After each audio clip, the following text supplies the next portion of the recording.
ನಮಸ್ಕಾರ, ಇದು ನಮ್ಮ ಸ್ವರ್ಣ ನ್ಯೂಸ್. ಮೊದಲಿಗೆ ಹೆಡ್ಲೈನ್ಸ್. ಪತ್ರಿಕೋದ್ಯಮ ಕುರಿತ ವಿಚಾರ ಸಂಕಿರಣ. ಪತ್ರಿಕೋದ್ಯಮದ ವಿಶ್ವಾಸಾರ್ಹತೆ ಬಗ್ಗೆ ದಿನೇಶ್ ಅಮೀನ್ ಮಟ್ಟು ವಿಷಾದ. ಸಾಮಾಜಿಕ ಜಾಲತಾಣಗಳ ಬಗ್ಗೆ ಆತಂಕ. ಕೇಂದ್ರದ ಸಭಾಂಗಣದಲ್ಲಿ ನಡೆದ ಸಮಾರಂಭವನ್ನು ನಾಡಿನ ಹಿರಿಯ ಪತ್ರಕರ್ತರು ಮತ್ತು ಪ್ರಸ್ತುತ ಖ್ಯಾತ ಅಂಕಣಕಾರರಾದ ದಿನೇಶ್ ಅಮೀನ್ ಮಟ್ಟರವರು ಜ್ಯೋತಿ ಬೆಳಗಿಸುವ ಮೂಲಕ ಉದ್ಘಾಟಿಸಿದರು. ನಂತರ ಮಾತನಾಡಿದ ಅವರು, ದೇಶದ ಸ್ವಾತಂತ್ರ್ಯ ಹೋರಾಟದ ಸಂದರ್ಭದಲ್ಲಿ ಮಹಾತ್ಮ ಗಾಂಧೀಜಿಯವರು ಕೂಡ ಪತ್ರಿಕೆ ಹೊರತಂದಿದ್ದರು. ಡಾಕ್ಟರ್ ಬಿ ಆರ್ ಅಂಬೇಡ್ಕರ್ ಕೂಡ ಪತ್ರಿಕೆ ಹೊರತಂದಿದ್ದರು. ಸ್ವಾತಂತ್ರ್ಯ ಪೂರ್ವದಲ್ಲಿ ಇದ್ದವರು ಕೂಡ ಅನೇಕರು ಪತ್ರಿಕಾ ರಂಗದಲ್ಲಿ ಇದ್ದು ಕೆಲಸ ಮಾಡಿದ್ದರು. ಪತ್ರಿಕೋದ್ಯಮ ಸ್ವಾತಂತ್ರ್ಯ ಹೋರಾಟದ ಸಾಧನೆಗೆ ಪೂರಕವಾಗಿತ್ತು ಅಂತ ಹೇಳಿದರು. ಇಡೀ ಜ್ಞಾನ ಇಂದು ಬೆರಳ ತುದಿಯಲ್ಲಿ ಬಂದು ನಿಂತಿದೆ. ಇವತ್ತಿನ ಪತ್ರಿಕೋದ್ಯಮಕ್ಕೆ ಹೋಲಿಕೆ ಮಾಡಿದರೆ ತಂತ್ರಜ್ಞಾನ ಸಾಕಷ್ಟು ನೆರವು ನೀಡುತ್ತಿದೆ. ಒಂದು ಮೊಬೈಲ್ನಿಂದಲೇ ಇಡೀ ಪೇಪರನ್ನು ಲೇಔಟ್ ಮಾಡಿ ಪತ್ರಿಕೆಯನ್ನು ಹೊರತರಬಹುದಾದ ಸಾಧ್ಯತೆ ಹೆಚ್ಚಾಗಿದೆ.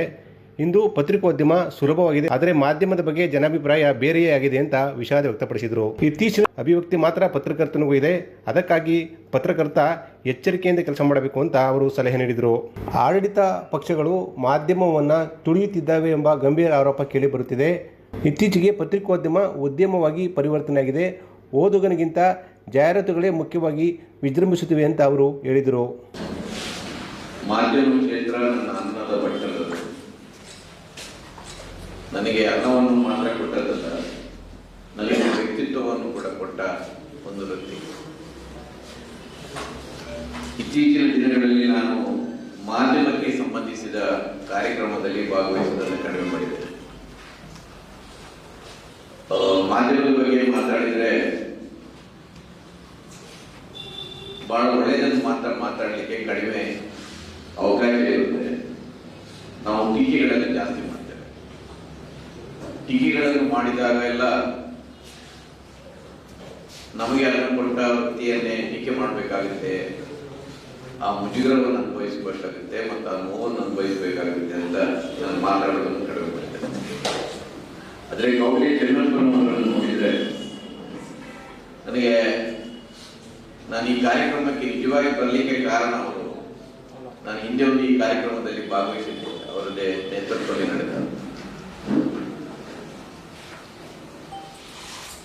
ನಾವು ನೋಡಿದ ಮಾಧ್ಯಮ ಕ್ಷೇತ್ರ ಪತನದ ಹಾದಿಯಲ್ಲಿದೆ, ಇದರ ಭವಿಷ್ಯ ಏನು ಎನ್ನುವ ಚಿಂತೆಯಲ್ಲಿರುವಾಗ ಈ ಕೌಡ್ಲಿ ಚೆನ್ನಪ್ಪನಂತವರು ನಮಗೆ ಕಾಣ್ತಾರೆ. ಈ ವಯಸ್ಸಿನಲ್ಲಿ ಅವರ ಉತ್ಸಾಹ, ಅವರಲ್ಲಿರುವ ನಿರೀಕ್ಷೆ, ಭವಿಷ್ಯದ ಬಗ್ಗೆ ಇರುವ ಕಾಳಜಿ ಮತ್ತು ಭರವಸೆ, ಇವೆಲ್ಲವನ್ನು ನೋಡಿದರೆ ಮಾಧ್ಯಮ ಕ್ಷೇತ್ರಕ್ಕೆ ಒಂದು ಭರವಸೆ ಇದೆ ಅಂತ ಒಮ್ಮೆ ಅನಿಸುತ್ತೆ.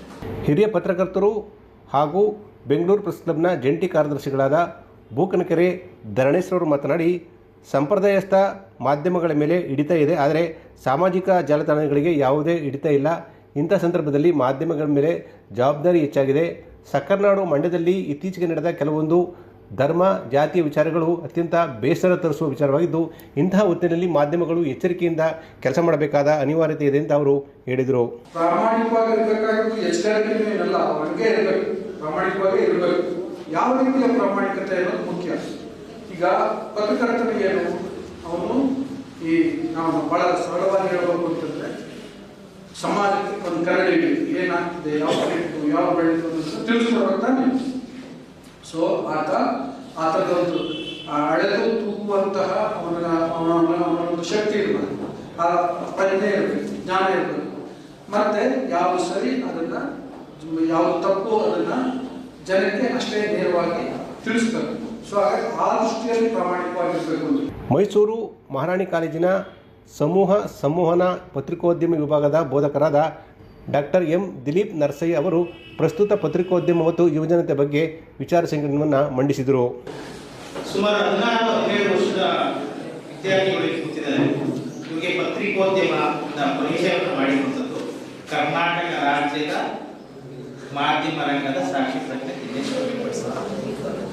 ನಾವು ಕೇವಲ ಅವರ ಲೇಖನಗಳನ್ನ ಓದಿಕೊಂಡು ಪತ್ರಕರ್ತರಾಗಬೇಕು ಅಂತ ಆಸೆ ಪಟ್ಟವರು ಮೇಷಗಳಾದವರು ಇವತ್ತು ನೇರವಾಗಿ ಇಲ್ಲಿ ಕೂತಿರೋರು ಏನು ಸುಳ್ಳಿಲ್ಲ. ನಾನು ಅಬ್ಸರ್ವ್ ಮಾಡ್ತಾ ಇದ್ದೀನಿ, ಇದರಲ್ಲಿ ಬಹುತೇಕ ಜನರು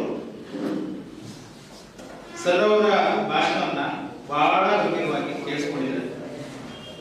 ಈ ನಿಟ್ಟಿನಲ್ಲಿ ಸಣ್ಣ ಕಸಿದ್ದು ಮಂಡ್ಯದಿಂದ ಒಳ್ಳೆ ಪತ್ರಕರ್ತರು ನಿಷ್ಠಾವಂತ ಪತ್ರಕರ್ತರನ್ನ ಮುಂದಿನ ಕೆಲವು 5-6 ವರ್ಷಗಳಲ್ಲಿ ನಾವು ನೋಡಬಹುದಾಗಿದೆ ಅಂತ ನಾನು ಈ ಸಭೆಯಲ್ಲಿ ಪ್ರಾಮಿಸ್ ಮಾಡ್ತೇನೆ.